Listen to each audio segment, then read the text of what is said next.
नमस्कार, जय हिंद दोस्तों। आप देख रहे हैं मास्टर वीडियो ऑफिशियल। और रेलवे में एएलपी का जो वैकेंसी है वो काफ़ी अब बढ़ा दिया गया है। तो उसी के रिगार्डिंग जो स्टडी प्लान कैसे आपको क्या पढ़ना चाहिए, कौन कौन सा टॉपिक पढ़ना चाहिए, क्योंकि सब्जेक्ट तो ये सब है पर किसी किसी टॉपिक से अधिक क्वेश्चन आता है। तो वही मैंने सारा लिखा हुआ है ताकि आपको एक सिस्टमेटिक ढंग से कम समय में आप अच्छे से तैयारी कर पाओ। तो अप्रॉक्स मैं 5 घंटे का रूटीन के लिए आप लोगों से साझा कर रहा हूँ ताकि इतना देर पढ़ोगे तो आपका ठीक ठाक तैयारी हो जाएगा, रिजल्ट आ जाएगा आपका। एग्ज़ाम का पैटर्न अगर आप देखो तो ये सबको पता ही होगा। मेनली इसमें CBT 1 होना है और CBT 1 होगा। CBT 1 75 मार्क का है और CBT 2 जो है जो फाइनल है वो आपका 175 मार्क का है। एक चीज़ अपने दिमाग में रखिएगा कि 80% मार्क आपको लाना है क्वालिफाई करने के लिए।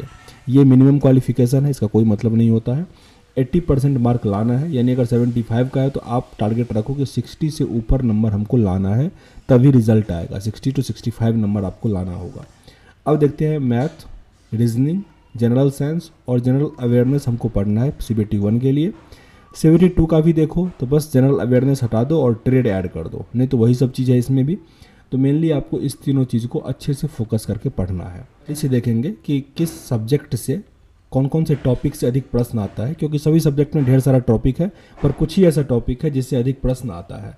लेकिन अपने प्रैक्टिस सेट जो है वो आपको डेली कम से कम एक देना ही है और उसका जो एनालिसिस होता है वो आपको करना है। प्रैक्टिस सेट देने में आपको 1 घंटा लगेगा और जो उसका एनालिसिस होता है ना वो ज़रूर, उसमें भी आप 1 घंटा टाइम दीजिए। और जो आपको लगता है इंपॉर्टेंट क्वेश्चन उसको आप कॉपी पे लिखिए, एक कॉपी जरूर लिखिए। अगर आप 10 प्रैक्टिस सेट दे दोगे ऑटोमेटिक आपका प्रैक्टिस सेट में नंबर आना शुरू हो जाएगा।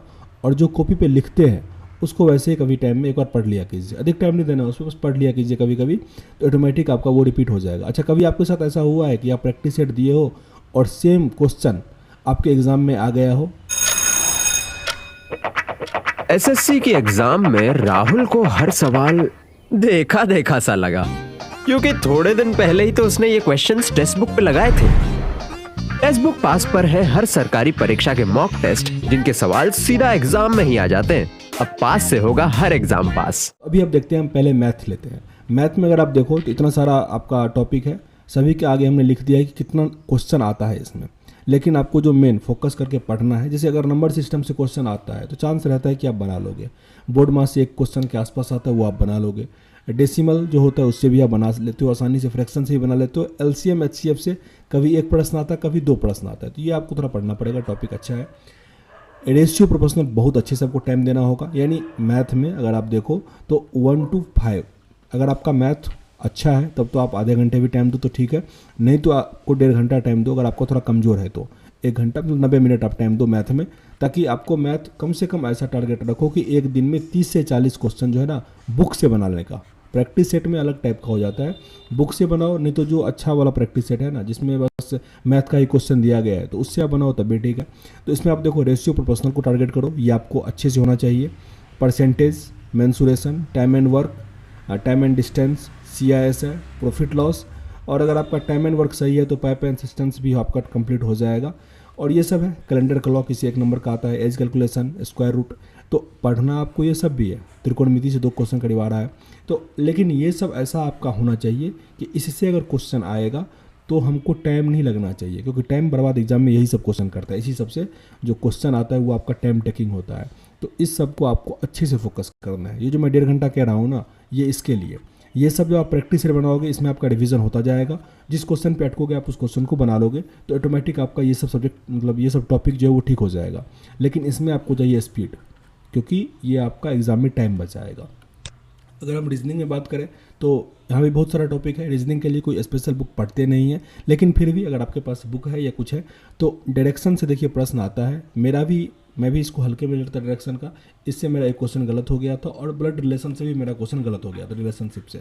इसलिए मैं इसको मार्क किया हूँ कि इसका प्रैक्टिस ज़रूर कीजिए। बहुत लोग इसको हल्के में ले लेते हैं, एग्जाम में गलती करके आ जाते हैं, तो ऐसा नहीं करना है। अच्छे से प्रैक्टिस करना है इस सब का भी। अल्फ़ाबेटिकल और नंबर सीरीज जो होता है उससे भी प्रश्न आता है। कोडिंग डिकोडिंग से 2 प्रश्न आता।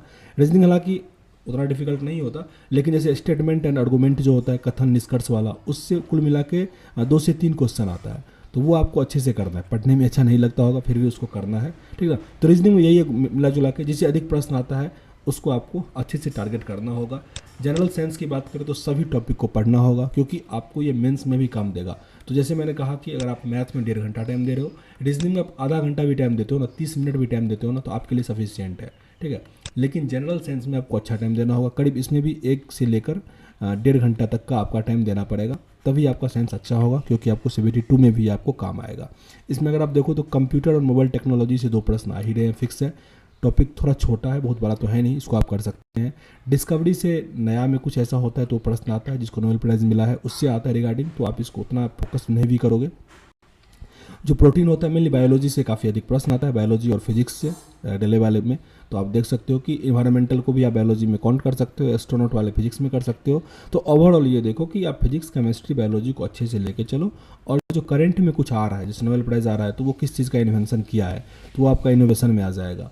एस्ट्रोनॉट वाले में क्या होता है कि वाइजर कहाँ गया है, कुछ स्पेसयान गया है, तो वो अगर आप करंट को फोकस कर रहे हो तो आपको ये सब बहुत पढ़ने की ज़रूरत नहीं पड़ेगी। फिजिक्स, केमिस्ट्री, बायोलॉजी को आप अच्छे से करते रहो, प्रैक्टिस सेट दो। SPT का बुक आता है, मतलब ठीक ठाक है, लूसेंट का साइंस का बुक आता है, और जो प्रैक्टिस सेट आता है वो देते रहो। और अगर आप बात करें जनरल अवेयरनेस का, तो जनरल अवेयरनेस आप वहाँ से पढ़े जहाँ से उस टॉपिक के रिलेटेड इन्फॉर्मेशन भी देता रहे, तो वो डेफिनेटली आपको ये हिस्ट्री, ज्योग्राफी पढ़ने का ज़रूरत नहीं पड़ेगा। उसी से रिगार्डिंग जो क्वेश्चन आता है, मतलब जो करंट बनता है उसी के रिगार्डिंग क्वेश्चन आता है। मेनली मिसलेनियस टॉपिक जो करंट में आता है उसको पढ़िए, तो आपको इकोनॉमिक्स ये सब पढ़ने का ज़रूरत नहीं पड़ेगा। खैर, इस वीडियो में इतना ही। कुछ खास जानकारी चाहिए हो कमेंट बॉक्स में लिखिएगा। मिलते हैं नेक्स्ट वीडियो में, तब तक के लिए जय हिंद।